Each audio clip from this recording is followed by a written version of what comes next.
got here the incomparable Doc Hester. Dr. Mark Hester is a 7.9 index currently, has been as low as a 5 in his career. Is a very sound golfer, has a lot of really good things going on in his golf swing, as shown, exhibited by a handicap that he has. And he's also very cerebral, very understanding of his motion, of what he kind of does for the most part. Has always set a high premium on being on plane and staying on plane, and he always feels like he plays his best golf when he does that. So that's something that he always seems to really focus on. And his issue that he seems to fight a little bit is just focusing long term, focusing for 18 holes really, and trying to stay in the moment and thinking more about golf, about playing golf rather than just making golf swings. So just a tendency to get a little bit on the mechanical side. And also he fights just some consistency with his irons, where he just feels like maybe the compression's not quite there, just not making optimal contact on every shot. So what we kind of looked at was, what can we do for some small fixes. He did just recently get some new clubs, went to Club Champion, got some really nice irons with a shaft that, boy, he was hitting it fantastic. So from there, it was more, okay, we're feeling pretty good with this motion. What can we do just to add a little bit more fuel to the fire? And what we kind of came to find was that just more on his transfer and on his way into impact and through impact, he was just minimizing some spots where he could probably get a lot more distance and also a lot more control. When he started saying, I noticed a couple times with some of his wedges, when we tried to hit some punches or some lower wedges, that the ball flight always remained the same. And that usually means that the club face is releasing a little bit early, and that's creating a little bit, not enough shaft lean at impact, and the launch is just a little bit too high with the wedges. And then as you move into your irons and stuff, you start seeing sometimes hitting shots to groove down, just the ball flight's not optimal, and just not achieving maximum distance and also maximum consistency because the face is over-rotating. So we'll take a look here on the left one first. Nice sound setup, a little bit of forward press. You can see the grip is a little bit on the strong side. Everything is kind of predicated towards hitting a bit of a draw here. Takeaway, nice little move off the golf ball.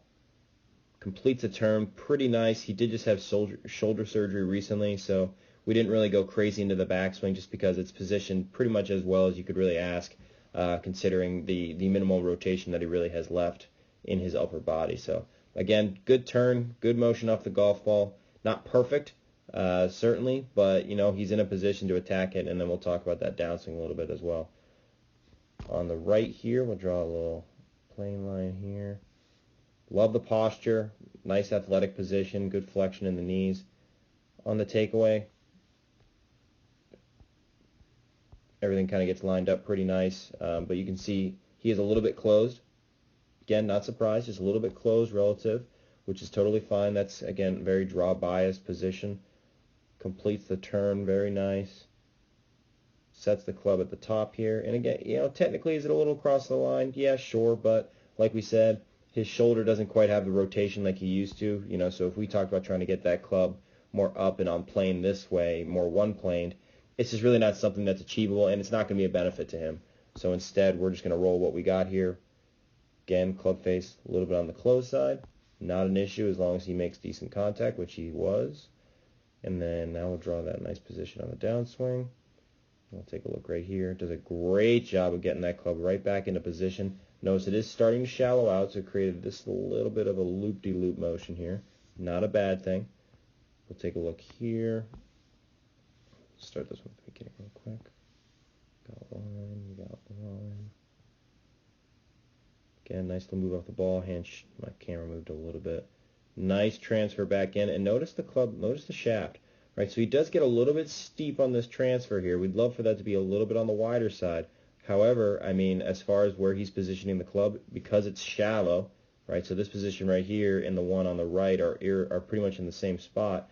You can see the club's in a nice position right here, really good. What we're missing here is the lower body is really not rotating at all. So it's starting to a little bit right about here, but it's almost too late. And then at impact, by the time we get here, those hips have not continued to rotate. They've kind of hung back on it. You can see his upper body is really hanging back on that shot just a little too long. So that head is right about there when we'd like it. So it's right about here. That's where his kind of ear is. We'd love to see his head move just a little bit more in this position. So it's still behind the ball. It's more in line with the golf ball, not as behind it. Now, typically, tour players, things like that, they always talk about being more behind the ball at impact with their head. That's fine, assuming that they have nice, solid, consistent rotation. When you're dealing with someone that maybe doesn't have the same kind of rotation as that guy does, you need to feel a little bit more motion with that upper body, get that upper body moving into the golf ball a little bit, just to help promote that a little bit. You can see now, if we look on the right, again, club gets a little bit under the plane here, promotes that draw, but does a good job of recovering it, getting into position. And then right here, you'll notice that the club disappears, and it turns over just that little bit right there.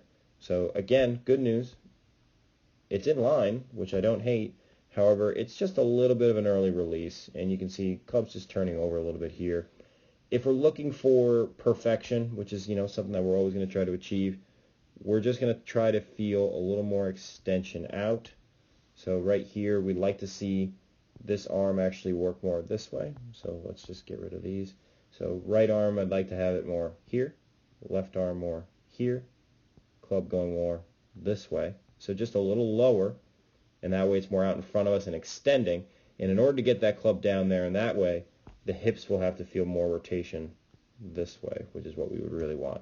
So the swing thought was fire the hips, release the hands a little bit lower, extend them more out to the target. So that way the shot on the right, the club is hopefully here. So same thing we get right about here, is that we like this club to feel like it's going to work more this way, okay, and extend more out to the target rather than over to the left where it is. So it's a lot of lines, but essentially this is a good problem to have. He's a good player, good motion, everything's working in nice spots and nice positions. Matchups are really good. He was hitting this nice, powerful draw the whole time.